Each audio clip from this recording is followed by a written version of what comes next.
Selamat datang di channel Raja Peristiwa. Simak dan tonton peristiwa-peristiwa di belahan dunia yang wajib kamu ketahui. Jangan lupa subscribe, tekan tanda lonceng demi kelangsungan channel ini. Peristiwa tanggal 28 Februari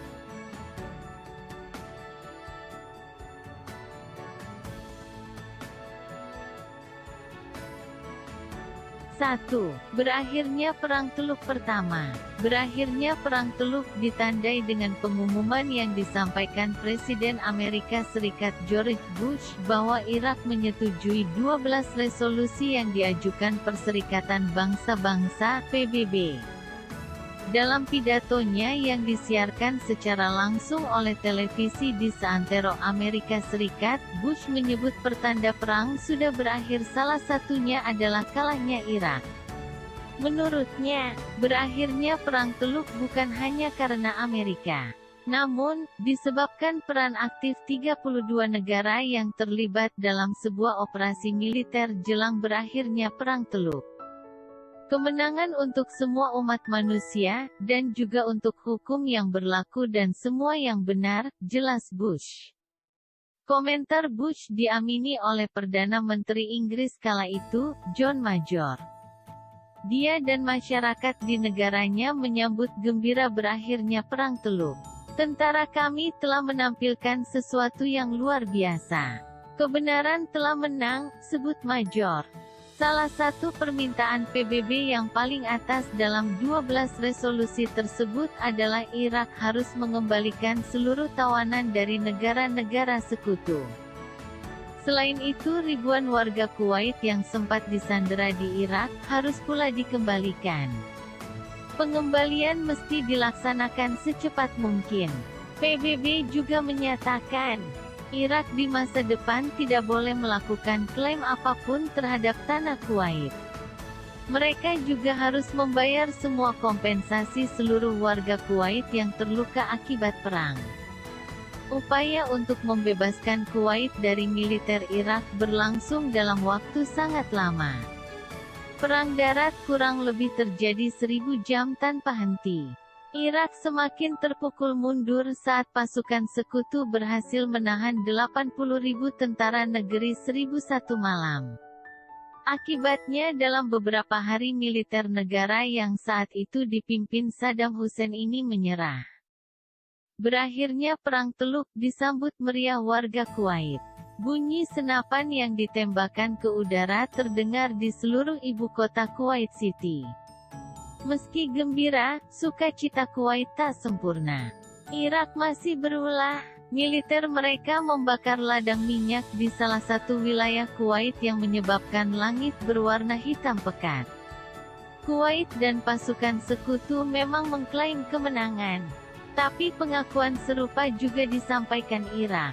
Tanpa alasan jelas mereka pun mengaku telah memenangkan perang. Aliansi Iblis yang dipimpin penguasa terkutuk telah mendapat pelajaran, sebut pengumuman di salah satu stasiun radio pro Saddam Hussein. Perang Teluk disebut-sebut sebagai salah satu yang paling banyak menelan korban usai Perang Dunia I dan II. Dari pihak Irak mencapai 50.000 orang tewas sementara 100.000 lainnya luka-luka. 2. Paus Benediktus ke-16 mengundurkan diri tahun 2013. Paus Emeritus Benediktus ke-16, seorang kepausan lahir di Makam Bayer, Jerman tanggal 16 April tahun 1927, adalah Paus Emeritus Gereja Katolik Roma. Ia melayani sebagai Paus ke-265 Gereja Katolik Roma sejak tanggal 19 April tahun 2005 hingga mengundurkan diri pada tanggal 28 Februari tahun 2013. Dia adalah Uskup Roma, pemimpin negara Kota Vatikan dan Gereja Katolik Roma termasuk Gereja Katolik Timur dalam komuni dengan Tahta Suci. Pelantikan sebagai Paus secara resmi dilakukan melalui Misa Pelantikan Paus tanggal 24 April tahun 2005. Pada usia 78 tahun. Dia adalah paus tertua yang dilantik dalam 275 tahun terakhir sejak Paus Clemens ke-12. Benediktus XVI yang terlahir dengan nama Joseph Alois Ratzinger merupakan paus berdarah Jerman pertama sejak Paus Adrianus ke-6 tahun 1522 sampai tahun 1523 yang dilahirkan di wilayah bagian Jerman kuno yang sekarang menjadi bagian dari negara Belanda. Paus terakhir yang berasal dari Jerman modern adalah Paus Victor II yang meninggal pada tahun 1057. Benediktus XVI merupakan Paus Jerman ke-8 dalam sejarah sejak Paus berdarah Jerman pertama Paus Gregorius V. Paus terakhir yang bergelar nama Kepausan Benediktus, Paus Benediktus ke-15. Bertugas dari 1914 hingga 1922 pada masa Perang Dunia I. Pada tanggal 11 Februari tahun 2013 Benediktus XVI mengumumkan pengunduran dirinya sebagai paus atas alasan kesehatan, efektif tanggal 28 Februari tahun 2013. Ia adalah paus ketiga dalam sejarah Kepausan Katolik Roma yang mengundurkan diri. Ia adalah paus pertama yang mengundurkan diri sejak Paus Gregorius ke-12 pada tahun 1415. Dan yang pertama mengundurkan diri atas kemauan sendiri sejak Paus Celestinus ke-5 pada tahun 1293. Lahirnya Amir Hamzah, sastrawan tahun 1912. Amir Hamzah yang bernama lengkap Tengku Amir Hamzah Pangeran Indra Putera, atau lebih dikenal hanya dengan nama pena Amir Hamzah, lahir di Tanjung Pura Langkat, Sumatera Timur, Hindia Belanda tanggal 28 Februari tahun 1911.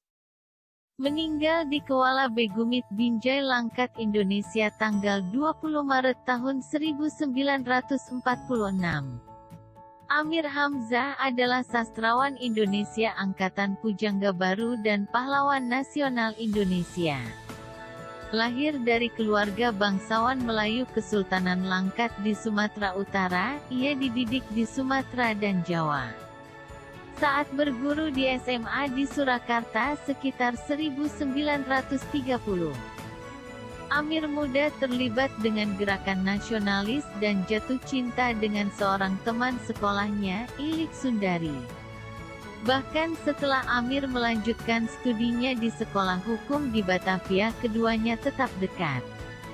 Hanya berpisah pada tahun 1937 ketika Amir dipanggil kembali ke Sumatera untuk menikahi putri Sultan dan mengambil tanggung jawab di lingkungan keraton.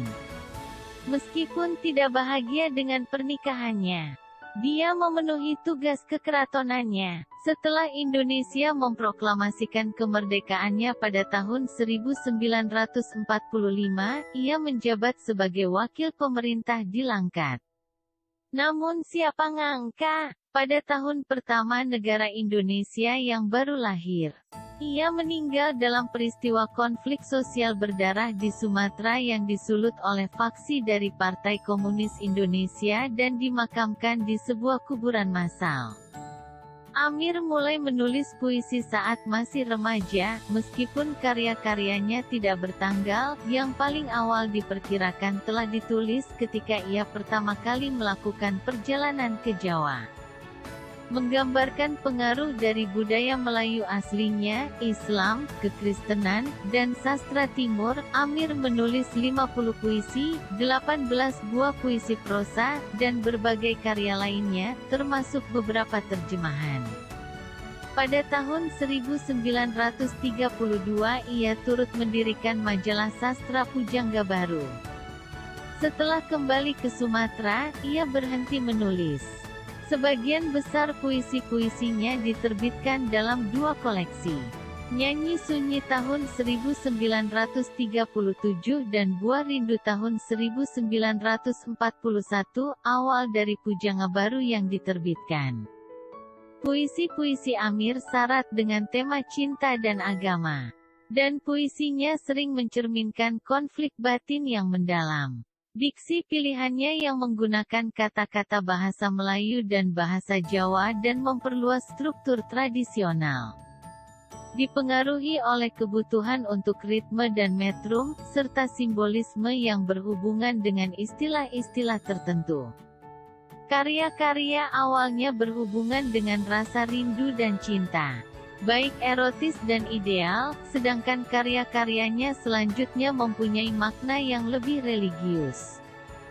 Dari dua koleksinya, nyanyi sunyi umumnya dianggap lebih maju.